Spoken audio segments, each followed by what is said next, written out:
ஆண்டவராகிய இயேசுவின் நாமத்தினாலே அனைவருக்கும் இனிய புத்தாண்டு நல்வாழ்த்துக்களை தெரிவித்துக் கொள்கிறேன். கர்த்தருடைய பெரிதான கிருபையினாலே 2024 வருஷத்தை நாம் கடந்தோம். கர்த்தருடைய நாமத்திற்கு மகிமை செலுத்துவோம், திரும்பி பார்ப்போம். கர்த்தர் ஆச்சரியமாய் நடத்தினார்.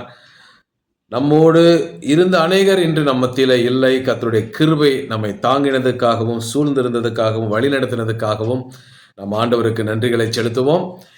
இந்த புதிய 25ஆம் வருஷத்திற்கு கர்த்தர் நமக்கு கொடுத்திருக்கிற வாக்குத்தத்தம் வெளிப்படுத்தின விசேஷம் 3ஆம் அதிகாரம் 8ஆம் வசனம். இதோ திறந்த வாசலை உனக்கு முன்பாக வைத்திருக்கிறேன், அதை ஒருவனும் பூட்ட மாட்டான். ஆக இந்த வார்த்தையைத்தான் இந்த புதிய வருஷத்திற்கு சர்வ வல்லமையுள்ள தேவனாகிய கர்த்தர் வாக்கு பண்ணுகிறார்.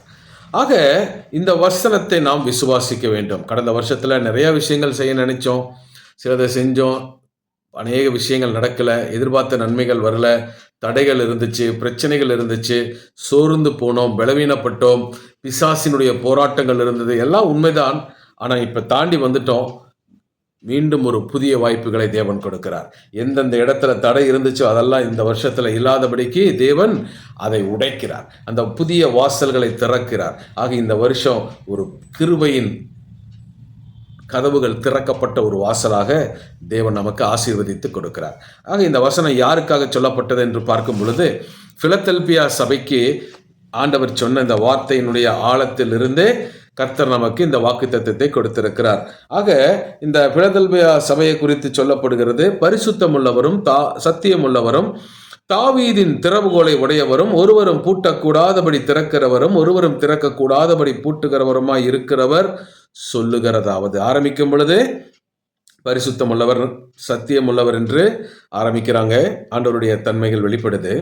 அடுத்தது தாவீதின் திறவுகோலை உடையவரும் ஒருவரும் பூட்டக்கூடாதபடி திறக்கிறவரும். தாவீதின் திறவுகோல் என்பது ஒன்று தாவீதின் வழிமரபிலே வந்த இயேசுவையும் குறிக்கிறது, இன்னொன்று தாவீது துதிக்கிற ஒரு மனுஷனாக இருந்தான்.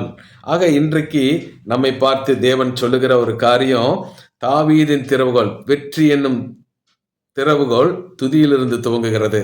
அந்த துதி விசுவாசத்தில் வருது, அந்த விசுவாசம் வார்த்தையிலிருந்து வருது. ஆக வார்த்தையாலே அழைக்கப்பட்டிருக்கிற, வார்த்தைக்குள் கட்டப்பட்டிருக்கிற உங்களுக்கும் எனக்கும் தான் தேவன் சொல்லுகிறார், திறந்த வாசலை வைத்திருக்கிறேன் என்று. அடுத்த பகுதி சொல்லுகிறது, ஒருவரும் திறக்கக்கூடாதபடி பூட்டுகிறவர் பூட்டக்கூடாதபடி திறக்கிறவர். ஆக ஆண்டவர் ஒரு காரியத்தை செஞ்சிட்டா எந்த ஒரு மனுஷனோ எந்த ஒரு வேறு அநேக அதிகாரங்களோ தெய்வமோ எதுவும் அதை என்ன பண்ண முடியாதான், அதிகாரம் செலுத்தி அதை ஆளுமை செய்ய முடியாது. காரணம், ஆண்டவர் சர்வ வல்லமையுள்ள தேவன். அந்த தேவன் தான் நமக்கு வாக்கு பண்ணுகிறார், இதோ திறந்த வாசலை உனக்கு முன்பாக வைத்திருக்கிறேன் என்று. இந்த 8ஆம் வசனத்தை வாசிக்கும் பொழுது அது சொல்லுகிறது, சும்மா ஆண்டவர் அந்த வாசல் திறந்திருக்குன்னு சொல்லிடல, அவர் அவருடைய பதிவேட்டிலே நம்முடைய நடக்கைகளை பார்த்து, நம்முடைய செயல்பாடுகளை பார்த்து, நாம் படுகிற போராட்டங்கள் கஷ்டங்களை பார்த்து நம்மேல் மனதுருகி நமக்கு ஒரு எதிர்பார்த்திருக்கிற ஒரு முடிவுகளை கொடுக்கும்படிக்கு, தீமைக்கு ஏதுவானவைகள் அல்ல சமாதானத்துக்கு ஏதுவான நன்மைகளை கொடுக்கும்படிக்கு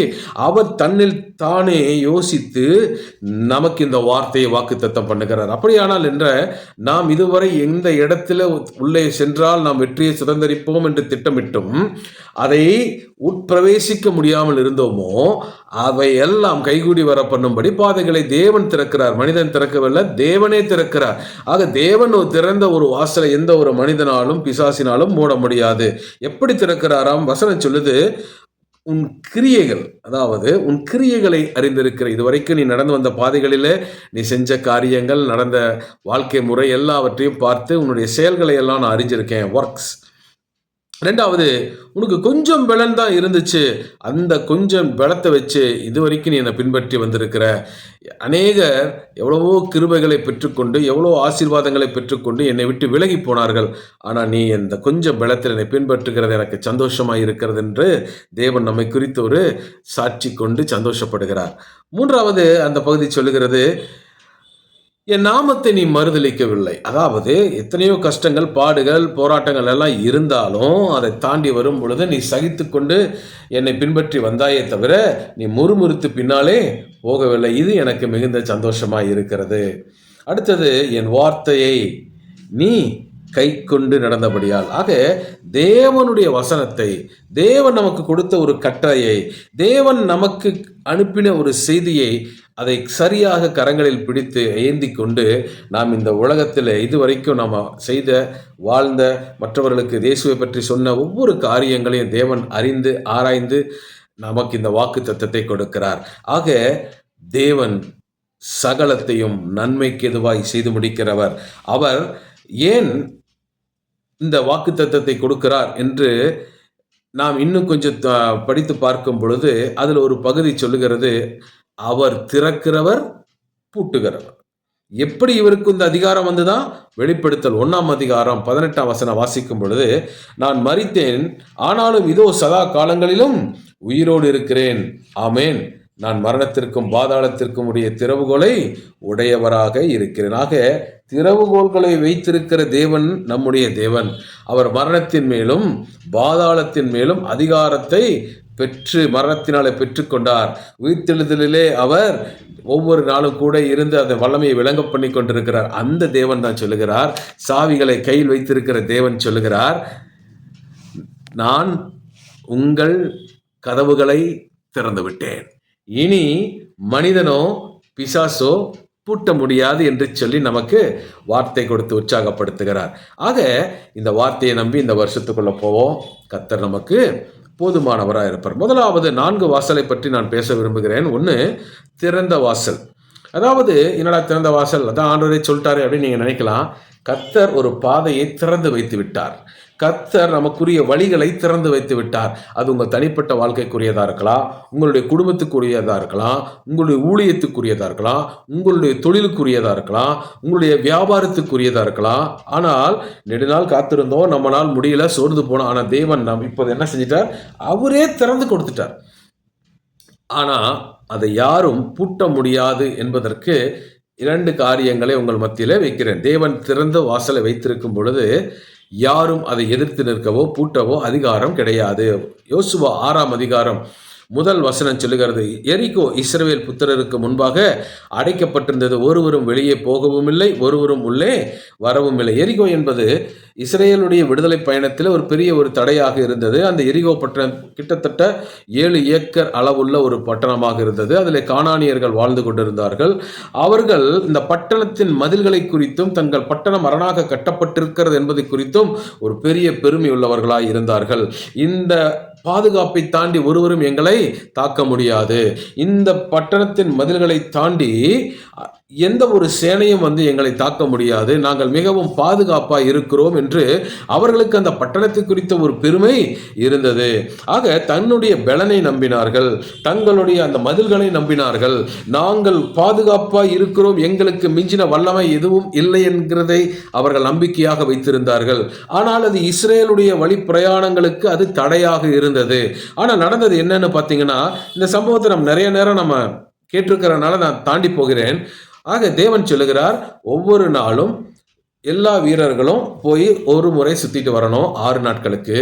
7ஆம் நாளிலே என்ன நடக்குது? 7 எக்காலங்களை பிடித்திருக்கிற 7 ஆசாரியர்கள் 7ஆம் நாளில் 7 முறை இந்த பட்டணத்தை சுற்றி எக்காலங்களை ஊதும் பொழுது அந்த அலங்கம் மதில் விழும் என்று சொல்லி தேவன் சொன்னார். பாருங்க, அவங்களுடைய நம்பிக்கை மிகப்பெரிய அளவு கட்டப்பட்ட அந்த பட்டணத்தின் மதில்.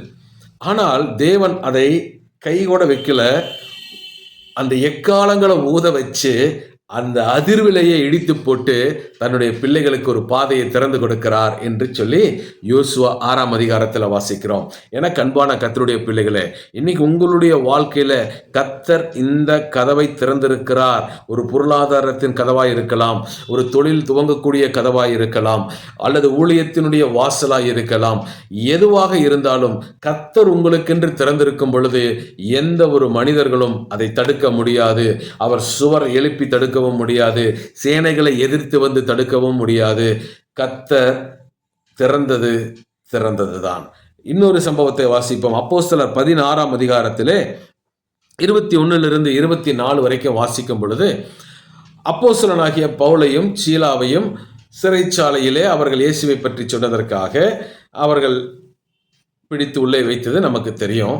அப்போது பவுலும் சீலாவும் அடி வாங்கியிருந்தாங்க. சரீரம் முழுவதும் வேதனைகளும் காயங்களும் இருந்தது உண்மைதான். ஆனாலும் நள்ளிரவிலே என்ன பண்றாங்க? பாடி ஜெபித்து, பாடி துதித்து ஸ்தோத்தரிக்கிறார்கள். அந்த வேளையிலே அந்த சிறைச்சாலை அதிர்ந்தது. அவர்களை கட்டி வைத்திருந்த கட்டுகள் அறுக்கப்பட்டது. தொழுமரத்திலே கட்டியிருந்தாங்க எல்லா சங்கிலிகளும் உடைந்து போனது. விடுதலை உண்டானது. ஆம் பிரியமானவர்களே, கர்த்தருடைய நாமத்தின் நிமித்தம் நீங்கள் வாழும் பொழுது, கர்த்தருடைய நாமத்தின் நிமித்தம் நீங்கள் ஊழியம் செய்யும் பொழுது, கர்த்தருடைய அபிஷேகம் உங்க மேல இருக்கும் பொழுது, தேவன் உங்களுக்காக சிறைச்சாலைகளை அசைப்பார். தேவன் உங்களுக்காக சூழ்நிலைகளை அசைப்பார். நீங்கள் ஒருவேளை பெரிய மலை எனக்கு முன்னாடி நிக்குதுன்னு நினைச்சீங்களா, அந்த மலை உங்களுக்கு முன்பாக இல்லாமல் போகும். அல்லது கொந்தளிக்கிற கடல் என்மேல் புரண்டு வருகிறது என்று நினைச்சீங்கன்னா, இயேசுவின் நாமத்தில் நீங்கள் துதிக்க ஆரம்பிங்க, ஸ்தோத்தரிக்க ஆரம்பிங்க. அது அத்தனையும் தேவன் அடக்கி போடுவார். ஆக அவர்களை கட்டுவித்திருந்த கட்டுகள் உடைந்தது. சிறைச்சாலை அஸ்திபாரம் இடிந்தது. பாருங்க, ரோமர்களுடைய அதிகாரத்தை அந்த இடத்திலே பயன்படுத்துகிறாங்க. யாரு? பரிசேயர்கள், சதுசேயர்கள் என்று அப்படி அடைத்து வைத்திருந்தார்கள். ரோமாட்சி காலத்தில், கொடியாட்சி காலத்தில் இப்படிப்பட்ட சம்பவங்கள் நடந்த பொழுது அதற்கு மிஞ்சின வல்லமையாக தேவனுடைய வல்லமை வெளிப்பட்டது. மிகப்பெரிய ஆசீர்வாதமான காரியம். பாருங்க, எந்த ஒரு ஆட்சி அதிகாரமும் இன்ஃப்ளூயன்ஸும் அவங்களை அடக்கி வைக்க முடியல, சிறைச்சாலைக்குள்ள ஒடுக்க முடியல. கர்த்தர் இடைப்பட்டார்.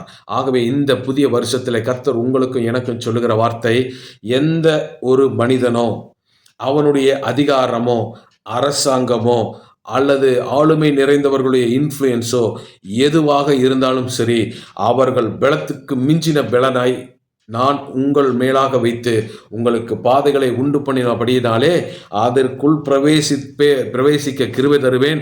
தடை எதுவும் இல்லாதபடிக்கு நீங்கள் உட்பிரவேசித்து செய்ய வேண்டிய காரியங்களை செய்து நன்மைகளை நீங்கள் ருசி பார்ப்பீர்கள் என்று ஆவியான சொல்லுகிறார். ஆகவே எனக்கு அன்பான கர்த்தருடைய பிள்ளைகளே, பலன் கொண்டு திடமனதாய் இருங்கள், ஸ்தோத்தரியுங்கள். பாருங்க, அந்த யோசுவாவின் புத்தகத்திலும் சரி, அப்போஸ்தலர்களிலும் சரி, அவர்கள் மனித பலத்தில் அதை எதிர்கொள்ளவில்லை. ஸ்தோத்தரித்தார்கள், துதித்தார்கள், பாடினார்கள். ஆக மனித வல்லமையை, அதிகாரங்களை எதிர்க்க வேண்டுமானால் நமக்கு மாம்ச பலன் பத்தாது. துதியின் காணிக்கைகள், துதியின் ஸ்தோத்திர பலிகள், இதுதான் தேவனுக்கு உகந்ததாக இருக்கிறதாக. இந்த புதிய வருஷத்தை துதித்தலோடு ஆரம்பிங்க, ஸ்தோத்திரத்திலோடு ஆரம்பிங்க.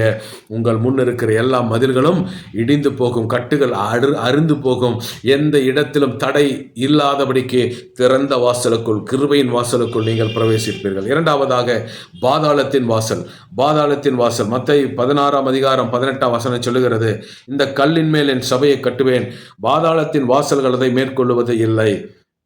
ஆக பாதாளத்தின் வாசல்கள், சபை என்கிற இந்த எக்லீசியா சபை என்கிற நம்மை எந்த பாதாள வல்லமைகளும் மேற்கொள்வதில்லை என்று சொல்லி சர்வ வல்லமையுள்ள தேவன் வாக்குப்படுகிறார். ஆக அந்த வாக்கு ஆழங்கள் என்ன? ஏசாயா 38:10 வாசிக்கும் பொழுது எசேக்கியா சொல்லுகிறார், நான் என் பூரண வருஷங்களுக்கு சேராமல் பாதாளத்தின் வாசல்களுக்கு உட்படுவேன் என்று நாட்கள் அறுப்புங்கிற போகுது சொன்னேன். அதாவது அவருக்கு ஒரு வியாதி வந்தது. ஆகவே நான் சீக்கிரத்தில் சாகப் போகிறேன், நான் என்னுடைய பூரண வருஷங்களுக்குள் பிரவேசிக்க முடியாதபடிக்கு சீக்கிரத்தில் சாகப் போகிறேன் என்று சொல்லி வியாதியை குறித்த ஒரு பயம். அடுத்தது சங்கீதம் 107:17-18 வசனங்களை வாசிக்கும் பொழுது, நிர்மூடர் தங்கள் பாதக மார்க்கத்தாலும் தங்கள் அக்கிரமங்களாலும் நோய் கொண்டு ஒடுங்கி போகிறார்கள். அவர்கள் ஆத்துமா சகல போஜனத்தையும் ஆரோசிக்கிறது. அவர்கள் மரண வாசல்கள் பரியந்தமும் சமீபிக்கிறார்கள். முதலாவது வியாதிக்கு காரணம் ஒரு கெட்ட வாழ்க்கை முறை, தவறான உணவு பழக்க வழக்கங்கள். மீண்டும் இந்த இடத்துல வரும் பொழுது நிர்மூலர் பாதக மார்க்கத்தார் என்று சொல்லுகிறாக, பாவங்கள், அக்கிரமங்கள், துணிகரங்கள், துன்மார்க்கங்கள் நம்முடைய வியாதிக்கு ஒரு காரணமாக இருக்கலாம். அது மனம் திரும்புகிற பட்சத்தில் தேவன் அதை அகற்றி போடுவார். மூணாவது, யோபு 38:17 வாசிக்கும் பொழுது, மரண வாசல்கள் உனக்கு திறந்ததுண்டோ, மரண இருளின் வாசல்களை நீ பார்த்ததுண்டோ என்று சொல்லி தேவன் யோபுவை பார்த்து கேட்கிறார். அப்படியானால் என்ன? மரண வாசல் உனக்கு திறக்காதுரா, நான் போனா அது திறக்கும். ஏன்னா நான் மரணத்தின் மேல் அதிகாரம் உள்ளவராய் இருக்கிறேன். மரண இருளின் வாசல் என்று சொல்லி இங்கே வாசிக்கிறோம். ஆக என்னது? அது மாந்திரிக வல்லமைகள், செய்வினைகள், பில்லி சூனியங்களுக்கு அடுத்த பிசாசின் கிரியைகள். ஆக எனக்கு அன்பானவர்களே, இந்த பாதாள வல்லமைகள் இந்த புதிய வருஷத்திலே உங்களையும் என்னையும் தொடாதபடிக்கு தேவன் அதன் வாசல்களுக்கு மேலாக நமக்கு ஒரு அதிகாரம் கொடுக்கிறார். ஆக வியாதிகளோ, மரணங்களோ, மரண பயங்களோ, பில்லி சூனிய மாந்திரிக வல்லமையின் போராட்டங்களோ இந்த வருஷத்தில் உங்களை மேற்கொள்ளாதபடிக்கு, பிசாசின் கிரியைகள் உங்களை மேற்கொள்ளாதபடிக்கு தேவன் ஒரு அதிகாரத்தை என் மேலும் வைக்கிறார். ஆகவே தேவன் அந்த பாதாள வாசல்களை திறந்து விட்டபடியினாலே நீங்கள் அதற்கு மேலாக ஒரு அதிகாரம் உள்ள ஒரு வாழ்க்கை வாழ வேண்டும் என்றே தேவன் விரும்புகிறார். அது எப்படியாம்? வேதம் சொல்லுகிறது, கர்த்தருடைய வார்த்தையின் மேல வாழணும். அடுத்தது ஆவியானவருடைய அபிஷேகத்துக்குள்ள வாழணும். மூணாவது விசுவாசத்தில் வாழணும். ஆக வார்த்தையால் நிறைந்து, அபிஷேகத்தால் நிறைந்து, விசுவாசத்தோடு நீங்கள் வாழும் பொழுது எந்த பில்லி சூனிய மந்திரவாதங்களும் பிசாசின் ஆளுமைகளும் உங்களை மேற்கொள்ளாது. ஆகவே தவறான உணவு பழக்கங்களை சரிபடுத்தி நம் வாழ்க்கையை சீர்படுத்திக் கொள்வோம். பாவம், அக்கிரமம், துணிகரம் போன்ற பாவங்களுக்கெல்லாம் விலக்கி நம்மளை கர்த்தருக்குடைய இரத்தத்தினாலே கழுவப்பட்ட புதுப்பிக்கப்பட்ட வாழ்க்கையை வாழ ஒப்புக் கொடுப்போம். மூன்றாவது, மாந்திரீகம், செய்வினை, பில்லி சூனிய மந்திரவாதங்களுக்கு மேலாக தேவன் நமக்கு அதிகாரம் கொடுத்திருக்கிறார். ஆகவே அவைகள் என்மேல் பலிக்காதுங்கிற ஒரு விசுவாசமே நமக்கு தேவை. யாக்கோபுக்கு விரோதமான மந்திரவாதம் இல்லை என்றால் அன்றிருந்த யாக்கோபுக்கு மாத்திரமல்ல, இன்று ரட்சிக்கப்பட்டிருக்கிற யாக்கோபாகிய இஸ்ரவேலராகிய நமக்கும் அப்படியாகத்தான் இருக்கிறது. ஆகவே மந்திரவாதங்களும் பிசாசின் ஆளுமைகளும் நம்மை மேற்கொள்ளாது. சிங்கத்தின் மேலும் விரியன் பாம்பின் மேலும் நடந்து பால சிங்கத்தையும் வலு சர்ப்பத்தையும் மிதித்து போடுகிற அதிகாரத்தை நமக்கு கொடுத்திருக்கிறார். ஆகவே சர்ப்பங்களையும் தேள்களையும் மிதிக்கவும் சத்துருவின் சகல வல்லமைகளையும் மேற்கொள்ள நமக்கு தேவன் அதிகாரம் கொடுத்திருக்கிறார். ஒன்றும் நம்மை சேதப்படுத்தாது, ஒன்றும் நம்மை சேதப்படுத்தாது. ஆக நோய் நொடிகளை கண்டு, பிசாசின் போராட்டங்களை கண்டு கலங்காதீர்கள். உங்களை வசனத்துக்குள் நிலைநிறுத்திக் கொண்டு, அபிஷேகத்தினாலே உங்களை நிலைநிறுத்திக் கொண்டு, விசுவாசத்தோடு முன் செல்லும் பொழுது கர்த்தர் சகல கட்டுகளையும் அறுத்து பாதாள வல்லமைகளுக்கு மேலான ஒரு மகிமையுள்ள வாழ்க்கையை கொடுக்கிறார். மூன்றாவதாக, இடுக்கமான வாசல். மத்தேயு 7ஆம் அதிகாரத்தில் 13-14 வசனங்களை வாசிக்கும் பொழுது, இடுக்கமான வாசல் வழியாய் உட்பிரவேசியுங்கள், கெட்டுக்கு போகிற வாசல் விரிவும் வழி விசாலவுமாய் இருக்கிறது, அதன் வழியாய் பிரவேசிக்கிறவர் அநேகர். ஜீவனுக்கு போகிற வாசல் இடுக்கமும் வழி நெருக்கமுமாய் இருக்கிறது, அதை கண்டுபிடிக்கிறவர்கள் சிலர் என்று சொல்லி வேதத்தில் வாசிக்கிறோம்.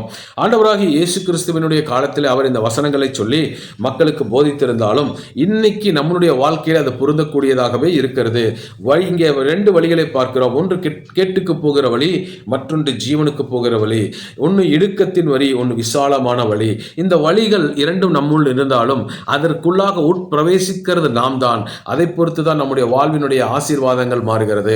அதை பொறுத்து தான் நம்முடைய வாழ்வினுடைய மொத்த காரியத்தையும் அதன் மூலம் வருகிற நன்மையோ தீமையோ அனைத்தையும் நாம் பெற்றுக்கொள்கிறோம். ஆக சாய்ஸ் எப்போதும் நம்முடையதான் இருக்கிறது.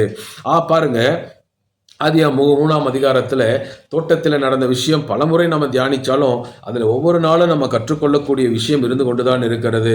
எல்லா மரங்களையும் தேவன் வச்சிருந்தார், அதில் ஒரு மரத்தை மாத்திரம் தொடக்கூடாது என்று சொல்லியிருந்தார். எல்லா பழத்தையும் சாப்பிட சொன்னார், ஒன்றை மாத்திரம் சாப்பிட வேண்டாம் என்று சொன்னார்.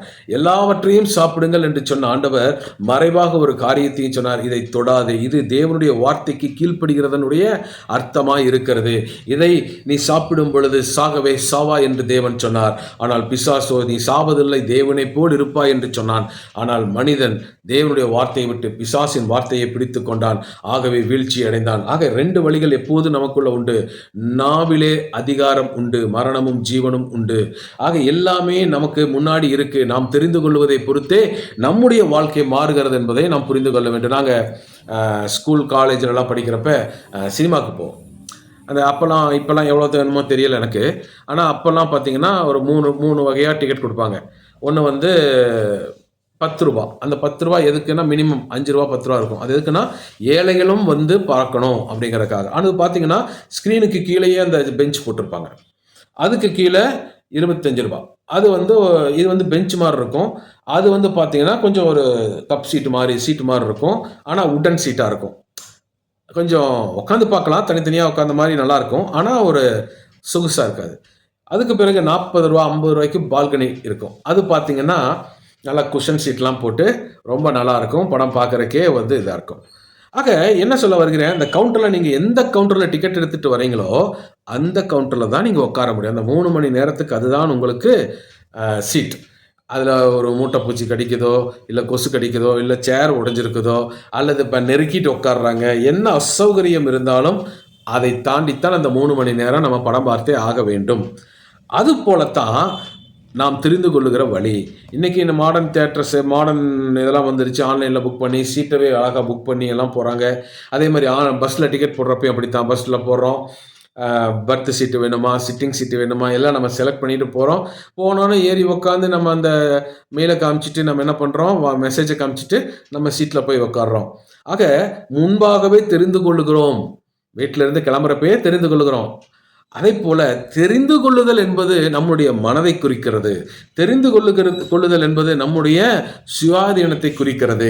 ஆக நாம் தெரிந்து கொள்ள வேண்டியது அவசியம். எந்த ஒரு காரியத்துக்கும் 2 தீர்வுகள் கட்டாயம் இருக்கும். ஒன்று தேவனை சார்ந்தது, அதன்படி நாம் நடப்பது. இன்னொன்று மனுஷீகத்தையும் பிசாசையும் சார்ந்தது, அதன்படி நாம் நடப்பது. 2க்கும் 2 விதமான முடிவுகள் உண்டு என்பதை நாம் மறந்து போகக்கூடாது.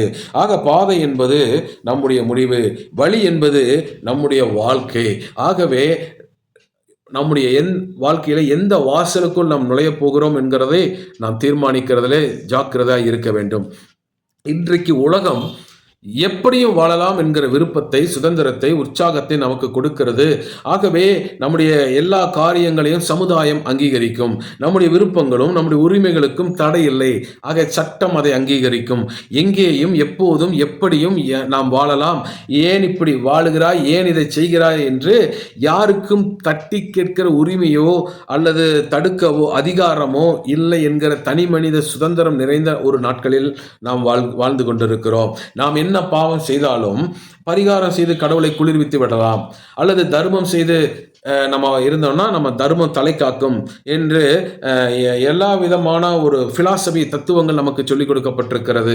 எல்லா மதமுமே சொர்க்கத்துக்கு தான் கூட்டிட்டு போகுது பிரதர். அது என்ன போய் நீங்கள் கிறிஸ்தவன் இது இப்படி செய்யணும் அப்படி செய்யணும்னு பேசிட்டு இருக்கீங்க. எல்லா மதமே அன்புதான் போதிக்குது என்றெல்லாம் சொல்லி மக்களுடைய மனதிலே அநேக வேதத்துக்கு புறம்பான வித்துகளை பிசாசு விதைத்திருக்கிறான். ஆனால் யோவான் 10ஆம் அதிகாரம் 9ஆம் வசனம் சொல்லுகிறது, நானே வாசல். என் வழியாய் ஒருவன் பிரவேசித்தால் அவன் ரட்சிக்கப்படுவான், அவன் உள்ளும் புறமும் சென்று மேய்ச்சலை கண்டடைவான் என்று இயேசு தீர்க்கமாக உறுதியாக நிச்சயமாக சொல்கிறார். ஆக இயேசுதான் பரலோகத்திற்கு போகிற வாசல். ஆக பரிகாரம் அல்ல, அல்லது நீங்க உங்க மனசுக்குள்ளேயே ஆலிஸ்வெல் சொல்றதுனால அல்ல, நீங்க செய்யற தான தர்மங்களினால அல்ல, அதெல்லாம் வாசலுக்கு வெளியே. ஆனால் பரலோகம் போகணும்னா இயேசுங்கிற வாசலுக்கு உள்ளே பிரவேசித்தான் நீங்கள் என்ன பண்ண முடியும், உள்ளே போக முடியும். ஆக எனக்கு அன்பானவர்களை, கடைசி காலங்களில் வாழ்ந்து கொண்டிருக்கிறோம். நாமும் இன்னைக்கு உலகத்தில் இருக்கிறபடினாலே உலகத்துக்குள்ளாக நீர்த்து போன ஒரு வாழ்க்கையை வாழ்ந்து கொண்டிருக்கிறோம். இன்னைக்கு பாருங்க, அநேக தேவனுடைய பிள்ளைகள் சபைக்குள்ள வந்து செல்போன் யூஸ் பண்றதை பார்க்கிறோம். இது ஒரு பெரிய விஷயம் தானே நீங்கள் நினைக்கலாம், பெரிய விஷயம் இல்லையே நினைக்கலாம். அது தேவனை ஒரு டிஸ்ஹானர் பண்ணுகிற செயல். தேவன் முன்பாக நின்று தேவனோடு பேசாமல் வேறொரு காரியத்தை நாம் நோண்டிக்கொண்டே இருக்கும் பொழுது நாம் தேவனை அசட்டை பண்ணுகிறோம். ஆக இன்னைக்கு உலக மக்களைப் போலவே நாமும் மாறிவிட்டோம். ஆக செல்போன் அடிக்ஷனாக விசுவாசிகள் மாறிவிட்டார்கள். அடுத்தது செல்ஃபி எடுத்து ஒரு செல்ஃபி மோகம் நிறைந்த ஒரு கிறிஸ்தவர்கள் இன்று அதிகமாக இருக்கிறார்கள். அடுத்தது சோசியல் மீடியாவிலே நேரத்தை செலவழித்து வேதம் வாசிக்கவும் ஜெபிக்கவும் முடியாதபடிக்கு இன்றைய விசுவாசிகள் ஒரு அடிமைப்பட்ட ஒரு வாழ்க்கையை வாழ்ந்து கொண்டிருக்கிறார்கள். இன்னைக்கு ரீல்ஸ் என்ற பெயரிலே அநேக ஆபாசங்களும் அநேக சிந்தையை பழைய சினிமாவுக்கும் பழைய காரியங்களுக்கும் பாவத்திற்கும் நினைப்பூட்டுகிற காரியங்கள் ரீல்ஸ் என்ற பெயரிலே வந்து கொண்டிருக்கிறது. இன்றைய விசுவாசிகள் போஜன பிரியராக மாறும்படிக்கு ஃபுட் ரிவ்யூஸையே பார்த்து அதை போலவே தேடி ஓடி போஜன பிரியராக மாறிக்கொண்டிருக்கிறாங்க. அடுத்தது குடிகாரன் அப்படிங்கிறது ஒரு கெட்ட வார்த்தை. பட் பார்ட்டி பண்ண போகிறேன் பிரதர் அப்படிங்கிறது, நான் வீக்கெண்டு பார்ட்டி பண்ணுறேங்கிறது இன்றைக்கி ஒரு ஃபேஷன் ட்ரெண்டாக மாறிடுச்சு. குடிகாரங்கிறது கெட்ட வார்த்தையாகவும் பார்ட்டி பண்ணுறாங்கிறது ஒரு ஃபேஷனாகவும் மாறிப்போன காலத்தில் தான் இன்றைக்கி சபைகள் ஓடிக்கொண்டிருக்கிறது, கிறிஸ்தவ உலகம் ஓடிக்கொண்டிருக்கிறது, உலகமே ஓடிக்கொண்டிருக்கிறது. மாத்திரமல்ல, மேக்கப். இன்னைக்கு அநேக தேவ பிள்ளைகள் மேக்கப்புக்கு அடிமையாக போய்விட்டாங்க. தேவன் நம்மேல் இருக்கிறார், நம்முடைய சரீரத்துக்கு எஜமானன் அவர்தான். அவரிடத்திலே கேட்காதபடிக்கு கூட நாமே அநேக அலங்காரம் என்ற பெயரிலே நாம் நம்முடைய சரீரத்தை கெடுத்து பிசாசின் அவயங்களுக்கும் கிரியைகளுக்கும் அரண்களை உண்டாக்கி கொண்டிருக்கிறோம். அது மாத்திரமல்ல, இன்னைக்கு அநேக தேவ பிள்ளைகள் சபைக்கெல்லாம் கூட்டிட்டு வர உடைகளை பார்க்கும் பொழுது மிகுந்த ஒரு ஆபாசம் நிறைந்ததாக இருக்கிறது. ஒரு பெண்ணுரிமை பற்றி பேசுகிறோம், ஆண்கள் இப்படி இருக்கணும்னு பேசுகிறோம், எல்லாமே சரிதான். அப்படின்னா, ஆனால் வேதம் சொல்லுகிறது நீதிமொழிகள் 31ஆம் அதிகாரத்தில் உடை என்பது பெண்ணுக்கு ஒரு கண்ணியத்தை கொண்டு வர வேண்டும் என்று. இன்னைக்கு அநேக பிள்ளைகள் தன் உடலை எக்ஸ்போஸ் பண்ணி தான் போட்டுட்டு வராங்க. பெற்றோர்களும் அதை ஊக்குவிக்கிற ஒரு காலகட்டத்தில் இன்றைக்கு சபை ஓடிக்கொண்டு இருக்கிறது. அதை கண்டித்து பேசினால் அடுத்த வாரம் சபைக்கு வரமாட்டாங்களோ என்று சொல்லி அநேக போதகர்கள் கண்டிக்கிறதும் இல்லை. அநேக போதகர் கண்டிக்காதது அவர்களுக்கு இன்னும் அதிக சுதந்திரத்தை கொடுக்கிறதாகவும் இருக்கிறது. போதகர் கண்டிக்கிறாரோ இல்லையோ, இயேசு எப்படி நம்மை பரிசுத்தமாக உருவாக்கினாரோ அவருடைய பிள்ளையாக இருக்கிற நாம், அவருடைய நாமத்தை தரித்திருக்கிற நாம், மற்றவர்களுக்கு இடரல் இல்லாதபடி நல்ல கண்ணியமான உடைகளை உடுத்தும் பொழுது நம்மேல் இருக்கிற இயேசு கனமடைவார் என்பதை உணர்ந்து நாம் ஆடைகளை உடுத்த வேண்டும். அடுத்தது, இன்னைக்கு அநேக கிறிஸ்தவ பிள்ளைங்க லவ்ல விழுந்து கிடக்கிறாங்க. அதிலும் குறிப்பாக அடுத்த மதம், அடுத்த ரிலீஜியஸ் சார்ந்த காரியங்களில் விழுந்து கிடக்கிறாங்க. அதற்கு பிறகு அவர்கள் வெளிவர முடியாதபடி தவித்து கொண்டிருக்கிறாங்க. அது மாத்திரமல்ல, இன்னைக்கு அநேக கிறிஸ்தவ பிள்ளைங்க லவ் கமிட் அதில் ஆயிரு கிடக்கிறாங்க. எப்படி அன்னைக்கெல்லாம் லவ் பண்ணுறியான்னு கேட்பாங்க, இன்னைக்கு அப்படி இல்லை, சிங்கிளா கமிட்டா அப்படிங்கிற அளவுக்கு எல்லாம் விழுந்து கிடக்கிறாங்க. இது ஒரு ட்ரெண்டிங், இது ஒரு ஃபேஷன். இப்படி இல்லைன்னா அவன் சமுதாயத்தில் ஒரு மொக்க, இவனுக்கு ஒன்றுமே தெரியல அப்படிங்கிற மாதிரி இன்னைக்கு உலகம் மாறிடுச்சு. உலகம் என்னைக்கும் மாறிக்கொண்டே இருக்கும். உலகம் என்னைக்கும் ஒரு கவர்ச்சியை நோக்கி ஓடிக்கொண்டே இருக்கும். உலகம் என்னைக்கும் ஒரு ட்ரெண்டிங்காகவே இருந்து கொண்டே இருக்கும். உலகம் என்னைக்கும் மாடர்ன் லைஃபை தேடிக்கொண்டே இருக்கும். ஆனால் கிறிஸ்தவம் என்பது எல்லாவற்றையும் நீங்கள் அனுபவிக்கலாம், ஆனால் எது தகுதியாக இருக்கிறது என்பதை பிரித்து பார்த்து வாழ வேண்டிய ஒரு வாழ்க்கை குறித்தே போதிக்கிறது. உலகத்தைப் போல நாம் அல்ல. உலகத்தில் இருப்பவனைப் போல் நாம் உடுத்தக்கூடாது. நீங்கள் கண்ணியமாக உடுத்துங்க, உங்களுக்கு தகுதியாக உடுத்துங்க, உங்களுக்கு பிடிச்சதை உடுத்துங்க, ஆனால் உடலை காண்பிக்காதபடிக்கு உடுத்துங்க. இதெல்லாம் இன்னைக்கு சபைகளுக்குள்ள இருக்குது. இதெல்லாம் ஒரு ஒரு ஒரு ஒரு கேட்டுக்கு போகிற ஒரு வாசலின் காரியமாக இருக்கிறதை நாம் உணர வேண்டும். இன்னைக்கு சர்ச்சுக்குள்ள பார்த்தீங்கன்னா பைபிள் ரீட் பண்ணுறதாகட்டும், ப்ரேயர் பண்ணுறதாகட்டும், அப்படி இருக்கிற விசுவாசிகள் எண்ணிக்கை குறைந்து கொண்டே இருக்கிறது. கேட்டால் கிருபைக்குள்ளே இருக்கும் பிரதர் அப்படிங்கிறாங்க. கிருபை உண்மைதான். கிருபை தேவன் நம்ம மேலே வச்சிருக்கிறனால தான் நம்ம எல்லாரும் ரட்சிக்கப்பட்டோம், இன்னைக்கு வரைக்கும் சுகமாக இருக்கோம். ஆனால் கிருபைக்குள்ளேயே நீங்கள் இருந்தாலும் வார்த்தையை பிடித்திருக்க வேண்டும். ஆக கிருபை என்கிற குடை உங்கள் மேலே இருந்தாலும் அந்த குடையினுடைய ஹேண்டில் நீங்கள் என்ன பண்ணியிருக்கணும்? பிடிச்சிருக்கணும். ஏன்னா கிருபை எப்போதும் உங்களை வாழ வைக்கும் தான். ஆனால் அந்த தகுதியை நீங்கள் என்ன பண்ணிக்கணும்? வளர்த்து கொள்ள வேண்டும். நான் ரட்சிக்கப்பட்டதுலேருந்து சாகர வரைக்கும் நான் இப்படித்தான் இருப்பேன், மாற மாட்டேன், ஆனால் கிருபை என் மேலே இருக்குன்னு சொல்கிறது அது உகந்ததாக இருக்காது. அந்த கிருபையே நீங்கள் அவமானப்படுத்துகிற மாதிரியா இருக்கும். ஆக கிருபை என்பது நம்மை வாழ வைக்கும். மாத்திரமல்ல, கிருபையும் சத்தியமும் நிறைந்தவராகவே இயேசு இருக்கிறார். ஆக கிருபை மாத்திரம் இருந்தால் அது ஹேண்டிகேப்டாக போயிடும். ஆண்டவர் சத்தியமும் நிறைந்திருக்கிறார். ஆக கிருபை சத்தியம் இரண்டும் இணைந்தால்தான் ஒரு வெற்றியுள்ள வாழ்க்கையை நாம் வாழ முடியும். இன்னைக்கு அநேக சர்ச்சுக்கு வர விசுவாசிகள் ஆன்லைன் சர்ச்சில் தான் விரும்புகிறாங்களே தவிர நேரில் ஜனங்களோடு கேதராகி அவங்க ஆராதனை செய்கிற கூட்டங்கள் இன்றைக்கி குறைந்திருக்கு. கேட்டால் டைம் இல்லை, அந்த டைமை நாங்கள் வேலை செய்கிற இடத்துலேருந்து கூட இந்த சர்வீஸை நாங்கள் பார்த்துக்கோங்கிற மாதிரி ஆயிடுச்சு. அடுத்தது கிறிஸ்தவத்தில் அடுத்த ஒரு புதிய ஒரு கூட்டம் அற்புதங்களை மாத்திரமே நாடிக்கொண்டிருக்கிறார்கள். அதாவது எனக்கு இன்னைக்கு அற்புதம் அற்புதம் அற்புதம் அற்புதம் அற்புதம் அற்புதம்னு அற்புதத்து மேலே ஃபோக்கஸ் வைக்கிறாங்களே தவிர அற்புதங்களை செய்கிற ஆண்டவர் மேலே, ஆண்டவருடைய வார்த்தையின் மேலே, ஆவியானவர் மேலே, நம்ம கடந்து போகிற சூழ்நிலைகள் எல்லாவற்றிலும் கூட இருக்கிற தேவன் மேலே இருக்கிற விசுவாசம் குறைந்து அற்புதங்களை நாடி ஓடுகிறபடினாலே போலியான அற்புதங்களுக்குள்ளாக சிக்கிக்கொள்ளும். அப்படி சிக்கிக்கொள்ளும் பொழுது அவங்களுடைய ஒரு கஷ்டத்துக்குள்ளே போகும் பொழுது அதை எதிர்கொள்கிற துணிச்சல் இல்லாமல் அநேகர் பின்வாங்குகிறவர்களாக இருக்கிறார்கள். ஆக கிறிஸ்தவமும் உபத்திரவமும் எப்போது சேர்ந்தே பயணிக்கிறது. ஆனால் எல்லா நிலைகளிலும் தேவன் தம்முடைய பிள்ளைகளை ஆசீர்வதித்தும் பாதுகாத்தும் நடத்தி வருகிறது என்பது மிகவும் ஆணித்தரமாக நிரூபிக்கப்பட்ட உண்மையாகவே இருக்கிறது. ஆகவே சபைக்குள் நீங்கள் போய் இருப்பது முக்கியமல்ல, அவர் நடந்தபடியே நாமும் நடக்க வேண்டும் என்று 1 யோவான் 2:6 சொல்லுகிறதாக, அவருக்குள் நிலைத்திருக்கிறேன் என்று சொல்லுகிறவன் அவர் நடந்தபடியே தானும் நடக்க வேண்டும் என்று சொல்லி வேதம் சொல்லுகிறதாக, கேட்டுக்கு போகிற வாசல் விரிவாய் இருக்கிறது, அந்த வாசலை நாடாதீர்கள். இடுக்கமான வாசல் என்று ஒன்று உண்டு.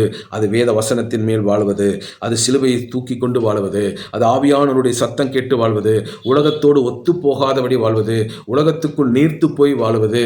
இதையெல்லாம் நீங்க யோசிச்சு பார்த்து நீர்த்து போய் ஒண்ணுமில்லாம போகாதபடிக்கு சாரமுள்ள ஒரு கிறிஸ்தவ வாழ்க்கையை வாழும்படிக்கு தேவன் நம்மை அழைக்கிறார். ஆக இந்த புதிய வருஷத்துல இதுவரைக்கும் நம்ம ஒருவேளை அந்த துன்மார்க்க வாழ்க்கைக்குள்ள இருந்திருந்தா கர்த்தரை நோக்கி திரும்புவோம். ஏன்னா 2 தீமோத்தேயு 2:12 சொல்லுகிறது, அவரோடு பாடுகளை சகித்தோமானால் அவரோடு கூட ஆளுகை செய்வோம், அவரை நாம் மறுதலித்தால் அவரும் நம்மை மறுதலிப்பார் என்று வேதம் சொல்லுகிறது. ஆகவே இயேசுவோடு பயணிக்கிற ஒரு நல்ல வாழ்க்கைக்குள்ளாக வர நம்மை ஆயத்தப்படுத்துவோம். கெட்டுக்கு போகிற வாசல் விரிவானது, ஜீவனுக்கு போகிற வாசல் குறுகலானது, இடுக்கமானது. அந்த வாசலுக்குள்ளாகவே வாங்க. உங்களுக்கு மேல் இருக்கிற அபிஷேகம் விலையேறப்பெற்ற அபிஷேகம், உங்களுக்கு மேல் இருக்கிற ஆவியானவர் சத்திய ஆவியானவர், அவர் சகல சத்தியத்துக்குள்ளும் நடத்துவார். ஆக இந்த புதிய வருஷத்துல நீங்கள் இடுக்கமான வாசல் வழியே வாங்கள். கர்த்தருடைய வருகையிலே நீங்கள் நிச்சயமாக அவரோடு கூட எடுக்கப்பட்டு நித்திய காலத்தில் அவரோடு கூட ஆளுகை செய்வீர்கள் என்பது நிச்சயமாக. கேட்டுக்கு போகிற வாசல் வேண்டாம், ஜீவ வாசலை தெரிந்து கொள்ளுங்கள். ஜீவனுக்கு போகிற வாசலை தெரிந்து கொள்ளுங்கள். அதுவே உங்களுடைய வாழ்வினுடைய தரமாகவும் ஆசீர்வாதமாகவும் இருக்கும். கடைசியாக நீதியின் வாசலை திறக்கிறார். நீதியின் வாசல்னா என்ன? சங்கீதம் 118:19 சொல்லுகிறது, நீதியின் வாசல்களை திறவுங்கள், நான் அவைகளுக்குள் பிரவேசித்து கர்த்தரை துதிப்பேன். சங்கீதம் 118:20 சொல்லுது, கர்த்தரின் வாசல் இதுவே, நீதிமான்கள் அதற்குள் பிரவேசிப்பார்கள். ஏசாயா 60:11 சொல்லுகிறது, உன்னிடத்தில் ஜாதிகளின் பலத்த சேனையை கொண்டு வரும்படிக்கு அவர்களுடைய ராஜாக்களை அழைத்து வரும்படிக்கு உன் வாசல்கள் இரவும் பகலும் பூட்டப்படாமல் எப்போதும் திறந்திருக்கும் என்று சொல்லுகிறார். ஏசாயா 26:2 சொல்லுகிறது, சத்தியத்தை கை கொண்டு வருகிற நீதியுள்ள ஜாதி உள்ளே பிரவேசிப்பதற்காக வாசல்களை திறவுங்கள் என்று. ஆக கர்த்தர் நீதியுள்ள வாசல்களை திறக்கிறார். என்ன வாசல் அது? அதுதான் சபை. சபைக்கு இந்த 2025 ஒரு பெரிய ஒரு வாசலை தேவன் திறக்கிறார். அநேக புதிய ஆத்துமாக்களுடைய ரட்சிப்பு சபையில் இருக்க போகிறது. அநேக திரளான மக்களை கொள்ளை பொருளாக கொடுத்து தேவன் ஆசீர்வதிக்க போகிறார். ஆகவே வாசல்களை திறந்து வைக்க வேண்டிய வேலை நம்முடைய வேலை. நம்முடைய வார்த்தையின் மூலமும் நம்முடைய வாழ்க்கையின் மூலமும் இயேசுவை வெளிக்காட்ட வேண்டிய ஒரு கடைசி காலங்களிலே நாம் இருக்கிறோம். ஆக வாசல்களை சபைகள் திறந்து வைக்க வேண்டும். இந்த சபைகளுக்குள் இருக்கிற பிரச்சனைகளை எல்லாம் தூக்கி வெளியே குப்பையாய் தள்ளிவிட்டு சபைகளுக்குள் ஒரு சுத்திகரிப்பு இருக்க வேண்டும் என்று சொல்லி பரிசுத்த ஆவியானவர் விரும்புகிறார். ஆக சபையிலே ஒரு போதகரை சந்திக்க ஒரு மக்கள் வரும் பொழுது இன்னைக்கு அநேக காரியங்கள் தடையாக இருக்கிறது. அதெல்லாம் நிவர்த்தி செய்யப்பட வேண்டும். 24 மணி நேரமும் நான் கண்களை மூடி முழங்கால் படியிட்டு ஜெபிக்கும் பொழுது தேவன் நம் ஜெபங்களை கேட்க எப்படி அவருடைய கண்கள் திறந்தவைகளும் காதுகள் கேட்கிறவைகளுமாக இருக்கிறதோ அப்படியாகவே போதகர்கள் விசுவாசிகள் வரும்பொழுது எந்த நேரமும் அவர்களை சந்திக்க ஆயத்தமாக இருக்க வேண்டியது அவசியம். ஏனென்றால் இன்னைக்கு அநேக போதகர்கள் அவைலபிளாக இல்லை. அவங்களுடைய அநேக தனிப்பட்ட வேலைகளில் மூழ்கி இருக்கிறாங்க. அநேக கமிட்மெண்ட்டுகளுக்குள்ள சிக்கி இருக்கிறாங்க. ஆகவே இதெல்லாம் மாறணும். அடுத்தது சபைகளுக்குள்ள இருக்கிற பாரம்பரியங்கள் எல்லாம் ஒழிக்கப்பட வேண்டும். சபைகளுக்குள் இருக்கிற ஆட்டம் பாட்டம் எல்லாம் ஒழிக்கப்பட வேண்டும். சபையை பயத்தில், சபையை விசுவாசிகளை தன்னுடைய பாஸ்டருங்கிற அதிகாரத்திலும் நீங்கள் இப்படி செய்யலைன்னா சாபத்தில் கட்டி வைக்கிற சபையாக இருக்கக்கூடாது. ஆசீர்வதிக்கிற ஒரு சபையாக இருக்கட்டும். ஒரு தகப்பன் தன் பிள்ளைகள் எவ்வளவு தவறு செய்தாலும் ஏற்றுக்கொண்டு அவர்களை சுத்தமிட்டு ஆலோசனைகளுக்கு கொடுத்து அவரை ஆசீர்வதிக்கவே விரும்புகிறான். அந்த ஒரு தகப்பனுடைய இருதயத்தோடு போதகர்கள் இருக்க வேண்டியது இந்த காலகட்டத்திலே அவசியமாக இருக்குது. அப்படிப்பட்ட சபைகள் நிரம்பி வழிக போகிறது. அதற்காக அவங்க பண்ணுற தப்பெல்லாம் தடவி கொடுத்துட்ருங்கன்னு சொல்லலை. கண்டிக்க வேண்டிய நேரத்தில் ஒரு நல்ல தகப்பன் கண்டிப்பாக அரவணைக்க வேண்டிய நேரத்தில் அரவணைப்பான். ஒரு பிரச்சனைங்கிற வேலையில் கையை பிடிச்சி கவலைப்படாதடா நான் இருக்கேன் அப்படின்னு சொல்லி தைரியம் கொடுப்பான். அப்படிப்பட்ட ஒரு போதகர்கள் எழும்ப வேண்டிய காலகட்டத்தில் சபைகள் இருக்கிறது. ஆக சபைக்கு வரலன்னா உனக்கு ஆசீர்வாதம் இல்லை, வேலை போயிடும். சபைக்கு வரலன்னா நீ உருப்பட மாட்ட, சபைக்கு வரலன்னா உன் குடும்பம் விலகாது. இதெல்லாம் நம்ம விட்டு ஒழிக்கப்பட வேண்டிய காரியங்கள். அடுத்தது இன்னைக்கு சபையில் ஒரு பிரச்சனை இருக்குது. என்னென்ன பெரிய பிரச்சனை? பாஸ்டர் பரிசுத்தமானவர், பாஸ்டர் பொண்டாட்டியும் பாஸ்டர் பிள்ளைங்கள்லாம் பரிசுத்தமானவங்க. ஆனால் ஒரு விசுவாசி ஒரு தவறளிக்கப்பட்டவன் போலவும் ஒரு கூனி குறுகன மாதிரியும் இவங்க பெரிய உயர்ந்தவர்கள் போலவும் இன்னைக்கு நிறைய சபைகளில் ட்ரீட் பண்ணுறாங்க. கிடையாது. சபைக்குள் இருக்கிறவர்கள் பரிசுத்தமாக்க இயேசுவின் ரத்தத்தினால கழுவப்பட்ட விசுவாசிகள் கொஞ்சம் கூட குறைய இருக்க தான் செய்வாங்க. ஆனால் அவர்களை நல்வழிப்படுத்தவே ஊழியர்களை தேவன் உருவாக்கி வைத்திருக்கிறார். ஆகவே நீ இப்படி இல்லை பிரதர், அதனால இல்லை, அப்படிலாம் இருக்கக்கூடாது. கர்த்தரே கடலின் ஆழங்களுக்குள்ளாக என்ன பண்றாரா? நம்முடைய பாவங்களை மூடி மறைக்கிறார். நம்மை ஒவ்வொரு முறையும் பராக்கிரமசாலையாகவும் பரிசுத்தவானாகவுமே பார்க்க விரும்புகிறார். ஆக தேவனுடைய சிந்தைக்குள்ள போய் சபையை வழி நடத்துகிற சபைகள் பெருக போகிறது. அடுத்தது காணிக்கை நிறைய காணிக்கை கொண்டு வரவங்கள தேவ தூதர்களைப் போலவும், கொஞ்சம் காணிக்கை கொண்டு வராங்க அது கொடுக்காம இருக்கிறவங்கள இன்னைக்கு 3ஆம் தர பிள்ளைகள் போலவும் நடத்துகிற தன்மைகள் பெருகி இருக்குது. தேவன் அதை அருவருக்கிறார். 2 காசு போட்டவங்களை இயேசு ஏற்றுக்கொண்டார். ஆனால் இன்னைக்கு 2 லட்ச ரூபாய் கொடுத்தாதான் சபையில் முன்னாடி வரிசையில் ஒரு இடம் கிடைக்குது. பாஸ்டர் தனிப்பட்ட முறையில் ஃபோன் போட்டு பேசுகிறார். பாஸ்டருக்கு ஒரு ஃபோன் பண்ணால் உடனே அவர் நைட்டு 1 மணி ஆனாலும் எடுத்து பேசுகிறார். நீங்கள் ஒரு 2 லட்ச ரூபாய் காணிக்கை கொடுக்கணும். ஆனால் இயேசு 2 காசு போட்ட தன் ஜீவனத்துக்கு இருக்கிறதுலேருந்து எடுத்து போட்ட பெண்ணுக்கு கனத்தை கொடுத்தாராக. இயேசுவை போல சபை மாறணும். அந்த காணிக்கைகளை சார்ந்து வாழக்கூடாது. காணிக்கை அவசியம். அந்த தேவைகளை வைத்து அவருக்கு ஒரு பிழைப்பு உண்டு. சபையினுடைய பராமரிப்பு, கரண்ட் சார்ஜு, டேக்ஸு அல்லது மற்ற ஒழுங்கு காரியங்கள் அல்லது உடன் ஊழியர்கள் இருப்பானா அவங்களுக்கு சம்பளம் அல்லது அங்கே இருக்கிற மியூசிக் சிஸ்டம் அதெல்லாம் வாங்கணும், பிடிக்கணும், சேர் வாங்க, எல்லாத்துக்கும் தேவை. ஆனால் உங்கள் ஃபோக்கஸ் காணிக்கை மேலேயே இருக்கக்கூடாது. அது அப்படிப்பட்ட சபை வளராது. வருகிற நாட்களில் உண்மை உத்தமமான சபைகளை கர்த்தர் பெருக பண்ண போகிறார். அப்படிப்பட்ட சபைகளில் கூட்டம் நிரம்பும்படிக்கு ஆண்டவர் ஒரு நீதியின் வாசலை திறக்கிறார். அடுத்தது ஏழை பணக்காரன், படித்தவன் படிக்காதவன், உயர்ந்த ஜாதி தாழ்ந்த ஜாதி, இந்த வேறுபாடு இன்னைக்கு அநேக சபைகளுக்குள்ள இருக்கு. கூட்டம் கூட்டமாக குரூப்பிசம் இருக்கு. இயேசுவின் நாமத்தில் அதெல்லாம் மாறணும். அப்படிப்பட்ட சபைகள் பெருக போகுது. அடுத்தது சபையினுடைய பிரசங்கங்கள் எப்போதும் இயேசுவை பற்றிய பிரசங்கங்கள் இருக்க வேண்டும். நான் கனவு கண்ட பிரதர், ஏன் அனுபவம் பிரதர், நான் உபவாசம் இருந்த பிரதர், தேவதூதர் வந்தார் பிரதர், அது பிரதர் இது பிரதர், அதெல்லாம் வேண்டாம். சத்தியத்தை சொல்லுகிற சபை வளரப்போகிறது. அங்கே அந்யூன்யம் இருக்க போகிறது. அங்கே தேவன் அசைவாட போகிறார். அப்படிப்பட்ட சபைகளில் ஆத்துமாக்கள் நிரம்பி வலிகப் போகிறது. இது 2025 கர்த்தர் சபைகளை குறித்து செய்ய போகிற ஒரு காரியமாக இருக்கிறது. ஆக போதகர்களை எப்போதும் நீங்கள் உங்களை மேல் நோக்கில ஒரு படி மேலுள்ளவர்களாகவும் விசுவாசிகளை கீழுள்ளவர்களாக இல்லை. பலிப்பீடத்தில் நீங்கள் நின்று வேலை செய்றீங்க.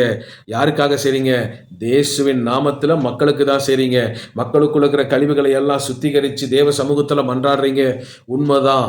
ஆனால் அதுக்காக அவர்கள் தாழ்ந்தவர்களும் இல்லை, போதகர்கள் உயர்ந்தவர்களும் இல்லை. அவங்க மேலே ஒரு ராஜரீக அபிஷேகம் இருக்கிறது உண்மைதான். தேவன் அவர்கள் தான் ரெப்ரசன்டேட் பண்ணி வச்சிருக்கிறாருங்கிறது உண்மைதான். நான் இல்லைன்னு சொல்லலை. ஆனால் இருமாப்பாய் நீங்கள் ஆளக்கூடாது. கடின இருதயத்தோடு ஆடக்கூடாது. நான் என்கிற அகங்காரத்தோடு சபையை நடத்தக்கூடாது.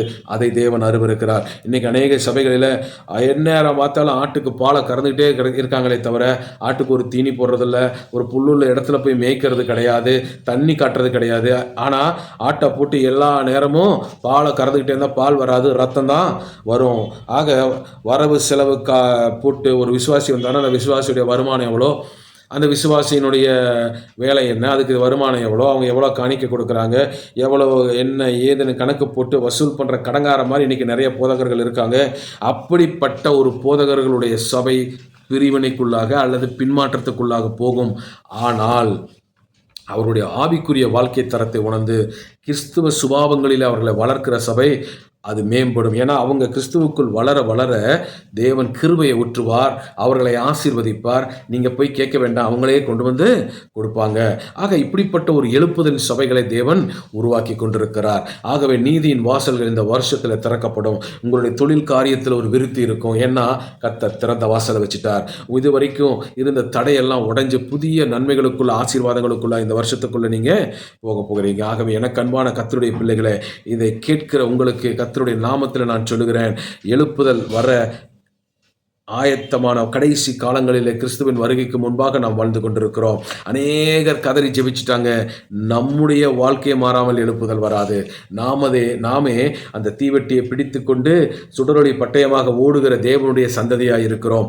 ஆக கிறிஸ்துவின் வருகைக்கு எழுப்புதலுக்கு நம் சபைக்குள்ளிருந்து நாம் ஒவ்வொருவரும் அந்த தீவெட்டியை பிடித்து எழும்புவோமே, ஆனால் அந்த வெளிச்சம் உலகம் முழுவதற்கும் பிரகாசிக்கும். தேவன் கிரியை செய்வார். ஆக 4 விதமான வாசல்களை சொன்ன ஒன்று திறந்த வாசல். இனி உங்களுடைய வாழ்க்கையில் தடை இல்லை, எல்லாம் திறந்திருக்கிறது. நீங்கள் தேசத்தின் நீளம் அகலம் எம்மட்டும் அம்மட்டும் அலைந்து திரிந்து நீங்கள் அதை சுதந்திரித்துக் கொள்ளுங்கள். 2வது பாதாள வல்லமைகளுடைய மிகப்பெரிய கோரமாகிய வியாதி, தீராவியாதி, மரணப்படுக்கை, மாந்திரீகத்தினுடைய ஆளுமைகள் எல்லாம் இந்த வருஷத்தில் முறியும். கர்த்தர் உங்களை வெற்றி சிறக்க பண்ணுவார். 3வது இடுக்கமான வாசல். எவ்வளவு இடுக்கம் வந்தாலும் உலகத்தோட கரைந்து போகாதிருங்க. உலகத்துக்குள்ள சாட்சியாக வாழுங்க. உங்களுக்குரிய கிறிஸ்தவ தன்மைகளை பெருக்கிக் கொண்டே இருங்க. தேவன் உங்கள் மேல் வச்ச பரிசுத்தத்துக்கு ஏற்ப ஒவ்வொரு நாளும் நீங்கள் தேவனுடைய ஆவியில நிறைந்த ஒரு வாழ்க்கையை வாழுங்க. உங்கள் கிறிஸ்தவ சுபாவத்தை வெளிப்படுத்துகிற ஒரு வாழ்க்கையை வாழுங்க. அந்த தேவன் உங்களை நிச்சயமாக ஜீவனுக்கு போகிற வாசலிலே உட்பிரவேசிக்க பண்ணி நடத்துவார். 4வதாக இடுக்கமான வாசல். சபைகளுக்கு இந்த வருஷம் ஒரு இடுக்கமான வாசல் நல்ல போல இருந்தாலும் அது உண்மையில் ஒரு நீதியின் வாசல், அது திறந்த வாசலாக இருக்க போகிறது. ஆக தேவனை சார்ந்து அவருடைய வார்த்தையை சார்ந்து அவருடைய அபிஷேகத்தின் மேல் நடக்கிற சபைகள் பெருகும். தன்னுடைய மாம்சபலத்திலே எனக்கு கீழே எனக்கு தான் நீங்கள் காணிக்க கொடுக்கணும், நான் சொல்கிறபடி தான் இப்படி இருக்கணும் அப்படி இருக்கும் அதிகாரம் நிறைந்த சபைகளுக்குள்ள பிளவுகளும் அதிருப்திகளும் இருக்கத்தான் போகிறது. ஆனால் கர்த்தருக்கு உண்மையாக நீங்கள் ஊழியம் செய்யுங்க, உங்கள் சபை நிரம்பி வழியும். ஆத்துமாக்களினாலும் செல்வங்களினாலும் புகழ்ச்சியினாலும் கீர்த்தியினாலும் அந்த சபை பெருகும். அந்த இடத்திலே கர்த்தர் தங்கி இருப்பார். ஆதி அப்போஸ்தல நாட்களில் நடந்ததான எல்லா அற்புத அடையாளங்களும் உங்கள் சபைகளில் நடக்கும். உங்கள் சபை வானத்தின் வாசலாக இருக்கும். ஆகவே இந்த 4 காரியங்களும் உங்களுக்கு முன்பாக கர்த்தருடைய நாமத்தில் வைக்கிறேன். இதை உங்களுடைய வாழ்க்கையில கேட்டு உங்களை தகுதிப்படுத்திக் கொண்டு கர்த்தருடைய சமூகத்தில் முன் செல்லுங்க. இந்த வருஷம் உங்களுக்கு நன்மையும் கிருபையும் தொடர்கிற ஒரு நல்ல வருஷமாக, அந்த உள்ளும் புறமும் மேய்ச்சல் இருக்கிற நல்ல வருஷமாக கர்த்தர் உங்களுக்கு ஆசீர்வதிப்பார். தடைகள் இல்லாத வருஷமாக இருக்கும். ஆக துதிங்க, கர்த்தரை ஸ்தோத்தரித்து முன்னேறி கொண்டே இருங்க. வார்த்தைக்கு மேலே நின்று அபிஷேகத்தில் நிறைஞ்சு விசுவாசத்தோடு ஜெயம் பெற்ற ஒரு வாழ்க்கையை வாழுங்க. உங்கள் கிறிஸ்டியன் கேரக்டர்ஸ் டெவலப் பண்ணிக்கொண்டே இருங்க.